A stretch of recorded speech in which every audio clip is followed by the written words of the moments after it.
Hello, how are you? Welcome back to my living room. I'm KDO, this is Moon Mama Musings, and this is an astrology Peephole for the 10th of June, 2021. Today is our new moon solar eclipse in the sign of Gemini. Yay, very exciting. So I'm going to be over live on Instagram at probably 9 a.m. Bangkok time, but I wanted to give you guys a little bit of a discussion on the actual astrology of this eclipse. Now, I'm not going to talk so much about, well, I'm going to do a little bit of talking on Instagram as well. But I wanted to talk to you guys about the major aspects of this particular new moon. Quite interesting. This is a start to something new kind of the thing. New moons are always about manifesting, about weaving your dreams, about figuring out what it is that you want to move towards now. All right? So we're starting something new. We want to learn. We want to connect. We want to travel. We want to keep in mind that we're keeping the goals small, though. You know, right now, the only goals that we're going to actually be able to achieve are going to be little ones, but that's okay. We're taking things in stride right now because we're like a brand new baby.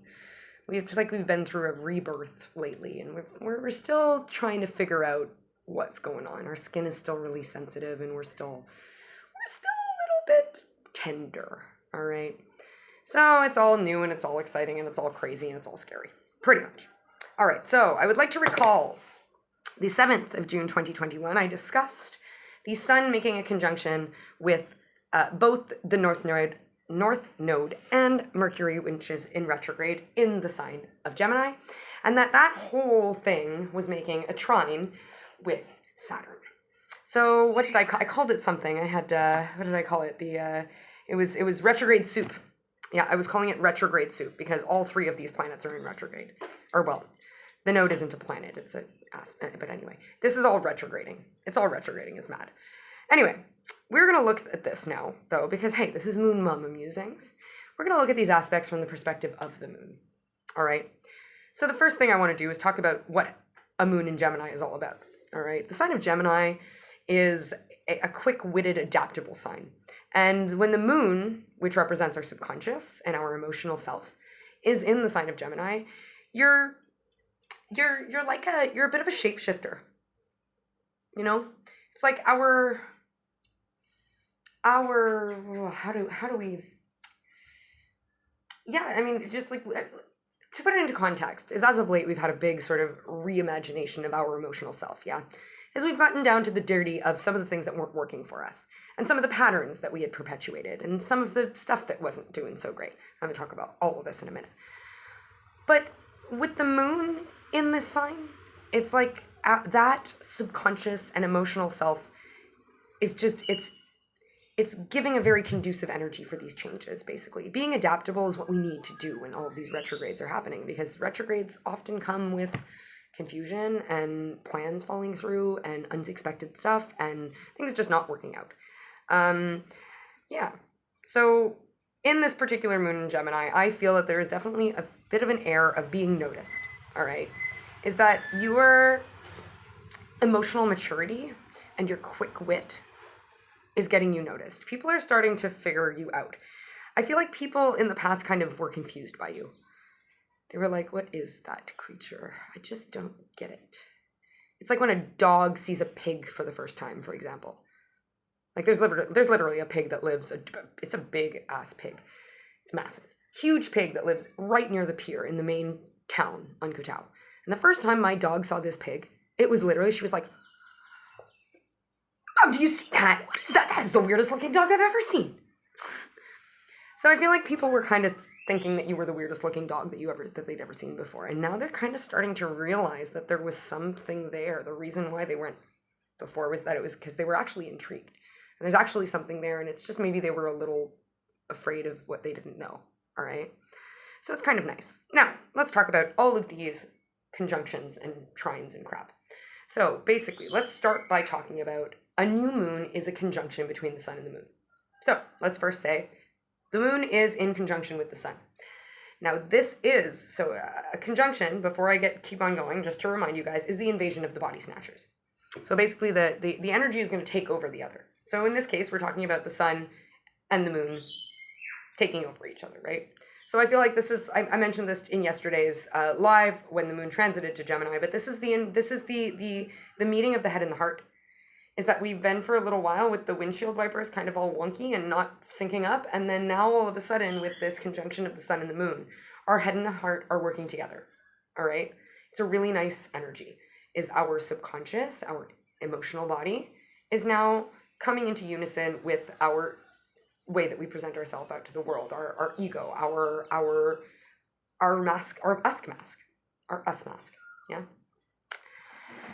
So this is challenging us to be as true to ourselves as possible. All right, my friends, this is making the inner reflect the outer. This is as above, so below. This is being truly in your integrity and in your authenticity. It's crucial. For this new moon to work in your favor, you need to be able to be real and gritty and honest with yourself, and you need to be truthful, and you need to be aligned. All right. So this is a beautiful energy that is helping you out. It's helping you sort of bring your head and your heart into unison. Okay, so with our head and the heart in unison, our moon and sun, let's talk about them as one entity now. The moon and the sun are together. Let's say this is the head and the heart. Okay, so the head and the heart are also conjunct Mercury retrograde. Mercury retrograde. Okay, so I want to make an aside again about Mercury retrograde. I've mentioned it a few times, but I want to mention it again, is that retrogrades don't necessarily mean that the planet is broken. Okay, everybody has this bad stigma when it comes to Mercury retrogrades. And retrogrades in general. It doesn't have to be bad, my friends, okay? A retrograde means it's like the planet is tired, okay? So it puts on a mask of whatever sign it's in. It pretends to be somebody else. All right, so for me, I intuitively feel that this Mercury retrograde is about the masks that we wear, okay? It's about how we communicate our truth to the exterior. And it starts with communicating our truth to ourselves, right? Being authentic, knowing what's real and knowing what's in our integrity and know what's aligned with us. So we start with that, and then we're able to translate it outwards, okay? So, I'm just getting stuck. So, we're being encouraged to be as authentic as possible in this, and it's like we're trying on our own us mask for size. I am Katie, I am putting on a Katie mask to see how the world takes it. It's almost like you're taking your new car out for a test drive. You know, you just want to see how it runs, how you feel in it, how you like the leather in the seats, how you like where the buttons are placed, whatever. So you're feeling it out to see if you're going to like it and if you really want to commit to it, okay? This is kind of a weird energy of you're testing the waters with your new, true, authentic self, and you're trying to see how people are going to take it, yeah? So your subconscious is pushing you towards this, very much so, all right? Your subconscious is pushing you to bring all of these beautiful things that we have learned lately to fruition and put them into the exterior for mass consumption. And remember, like I said, people are going to notice you, my friends, as you've been worried to be like, my God, maybe for example, you're saying you've gotten into tarot cards and astrology, and all of your friends, you and all of your friends used to sort of make fun of the hippies down the street that did that kind of shit. And all of a sudden you've had some sort of an awakening where you're really into it and you actually really do appreciate it, and you're worried to say anything because you're worried your friends are going to judge you. But someday you say something and you let something slip and you say something about, I don't know, Mercury retrograde, and then one of your friends goes, oh my God, dude, I was watching this video on YouTube the other day, and then you're like, holy shit, okay, this is interesting. Like I never expected you to be interested in this kind of stuff, but I'm super excited about it because now I have someone to talk to. Right? So it's that kind of an energy where it's like you put your real authentic self mask on for a test drive, and then someone kind of goes like, oh my God, I recognize you. Hey, you're really cool. Let's have a talk. And you're like, holy shit, this me mask really works. Like, oh my God, it's not as scary as it was. Like, holy shit, it actually does get some decent oh my God, people they like me. They really like me. That kind of a deal, all right? All right. So now let's look at one more thing. So our sun, moon, our head and the heart clash is also making a conjunction with the North Node. Now, the North Node is not a particular planet. It's actually a fictitious place in space. But it's still very, very important. Some people don't like nodes. I love the nodes. I love them. I like to call them, it's like the grain churn of us. It's our story. It's the North Node is what we move towards, and the South Node is what follows us from our past. So the nodes are very much about what it is that we move towards based on our past experiences. And I mean, let's be honest now, based on your past experiences, you could be on various levels of willing to move towards the things that you truly feel are yours. You could even be on various scales of even being aware of what is truly meant for you. You could be in denial very much about the things that are truly meant for you.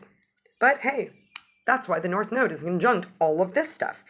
Is this beautiful marriage of our head and our heart, the mind and the heart coming together, the mind and the spirit, the mind and the soul, the divine trinity coming together, however you want to look at it. That beautiful marriage is also being influenced by the North Node, which is about our North Star, what we want most in our heart of hearts, the thing that we know deep down is meant for us. There's a Disney reference. It's the precious. It's Gollum with the precious. It is the shining tower that you move towards at all times. It's that thing that makes your heart sing more than anything else in the world. All right. So this change, all of this change that we've been going through, the head and the heart is aligning right now so that we can be clear about what it is that we want to move towards, so that we can get real with ourselves and move towards the things that we want. It's yeah, and the route to that is through authenticity.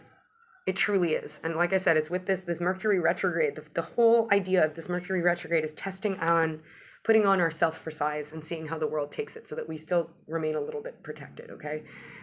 And you know what? Sometimes when you are extremely wounded, you do need to take certain measures, and you got to test the waters before you go out there. But don't be afraid, my friends. Don't be afraid, because vulnerability is not a bad thing. Vulnerability is a beautiful... Knowing the places that you can be damaged, being aware of those places is the best kind of armor, because then you can take preventative measures, right? The best way to... I teach rescue diving a lot when I teach scuba diving, and one of the things that I say is the best way to solve a problem is that the problem never happens in the first place, right? If you know how to deal with scenarios to avoid somebody slipping on the deck and hurting themselves, or somebody falling off the boat, or whatever it is, if you know where the hazards are everywhere and you take care of them before they become a problem, then that's the best crisis aversion, right? So that's what this is all about, is that when you are authentic, when you are your true self, this is automatic crisis aversion. All right. One more thing I want to talk about, just very briefly, is I want to make just a little tip of the hat, just to point out that Black Moon Lilith is really not that far away from all of this. And I'm in the process of making an astro chart for tomorrow's video on Instagram. I'm going to actually show you guys this. It's not that far away. It's like 20 or so, like 15 or so degrees away from whatever this is happening. Like it's too far to be considered anything significant, but it's close enough for me to kind of say that Black Moon Lilith is hiding in the shadows, hiding in the bushes, being the voyeur at the orgy. Okay, they're the kid peeking through the neighbor's windows to see when the pie's going to be out of the oven. Whatever analogy you want to take it.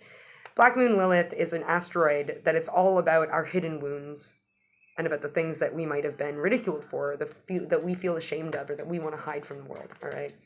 So, just a little bit of a tip of the hat, that while all this is happening, while our head and our heart are coming together and being influenced by the energies of both Mercury retrograde and the North Node to be our authentic selves and move towards our destiny, we're not the things that scare us the most about ourselves, the things that we most want to hide away from the world, are not that far off in our mind.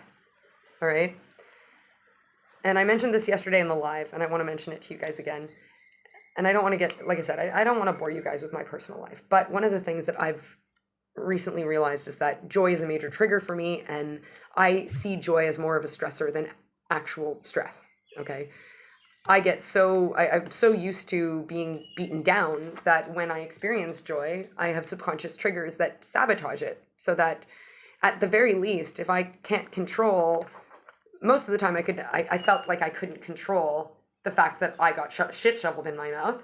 So if I can't control getting shit shoveled in my mouth, at least I'm going to dictate when it happens. And this is this kind of energy. It's not that far off your head. So they're being, it's like this kind of note to yourself that be very careful about your personal wounds, about the personal things that you've got inside of you that make you, the stuff that you really try to hide from people. Because that could come in here and muck things up if we're not careful. All of this being authentic, it's still very it's still very new to us, yeah? We're still trying on the shoes. We're still test driving the car. We haven't figured it all out yet, yeah? So we're still kind of susceptible. We're young and impressionable, yeah?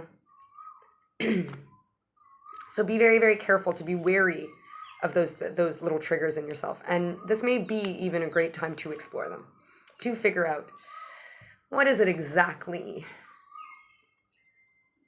that I kind of want to skirt around, you know? What is it exactly that I don't really want to look at? What's the stuff that I never want anybody to really realize about me, you know?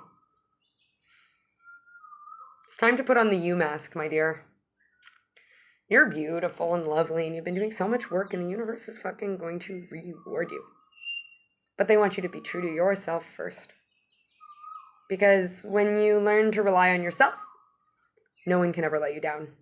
Because you're the first in line, being your own cheerleader. Yeah? It's grand. Okay, my dears, I'm going to let you go with that. I will be back over on Instagram, Moon Mama Musings on Instagram, around 9 a.m. Bangkok time, for a live, super duper special new moon solar eclipse tarot reading. I'm going to briefly discuss what an eclipse means in terms of astrology, but it's going to be very much, I'm going to refer people back to this very video. So I hope that you have a lovely evening, day, night, whatever it is that where you are right now. And I will see you tomorrow, I will see you on Instagram today, because I'm going to release, this video is going to be released also on the 10th. I will see you a little bit later on Instagram on the 10th of June, 2021. All right. I'm so sorry.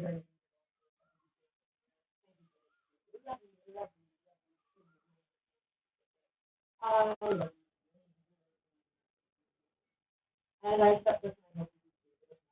Well, the next one.